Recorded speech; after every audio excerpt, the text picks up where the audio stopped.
Vacation ആയതുകൊണ്ട് തന്നെ രണ്ടുപേരും കൂടെ തറവാട്ടിലൊക്കെ നിന്നിട്ട് വരാമെന്നുള്ള രീതിയിൽ അങ്ങോട്ട് ഇറങ്ങിയതായിരുന്നു. എന്തായാലും മൂവി കണ്ടിട്ടേ പോകുന്നുള്ളൂ എന്ന് ഓൾറെഡി ഡിസൈഡ് ചെയ്തുകൊണ്ട് തന്നെ ഓട്ടോ ഒക്കെ പിടിച്ച് നേരെ തിയേറ്ററിലേക്ക് പോയി. ഓപ്പോസിറ്റ് തന്നെയാണ് കേട്ടോ സ്റ്റാൻഡ് വരുന്നത്, അതുകൊണ്ട് വലിയ ഇഷ്യൂ ഒന്നുമില്ല. മൂവി തുടങ്ങി, പക്ഷേ ഞങ്ങളുടെ കോൺസെൻട്രേഷൻ ഫുള്ളും ഇങ്ങനെയുള്ള കാര്യങ്ങളിലായിരുന്നു കേട്ടോ. ഇതിനാണ് ഞങ്ങൾ മെയിനായിട്ട് മൂവി കാണുന്നത്. അങ്ങനെ മൂവിയൊക്കെ കഴിഞ്ഞു നേരെ നമ്മൾ പോകാമെന്ന് വിചാരിച്ച് നിന്നപ്പം തൊട്ടടുത്തുള്ള ഹോട്ടലുകാർ അതിന് സമ്മതിക്കുന്നില്ല.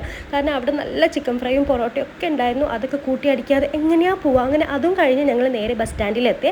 ഞങ്ങൾക്ക് പ്രിയദർശിനി തന്നെ കിട്ടിയിട്ടുണ്ടായിരുന്നു കേട്ടോ. ഫ്രീ ആയതുകൊണ്ട് തന്നെ പ്രത്യേകിച്ച് ടെൻഷനൊന്നുമില്ല, നല്ല സുഖമായിരുന്നു. യാത്രയൊക്കെ കണ്ട് നല്ല കൂളായിട്ട് ഇങ്ങനെ പോവാണ്.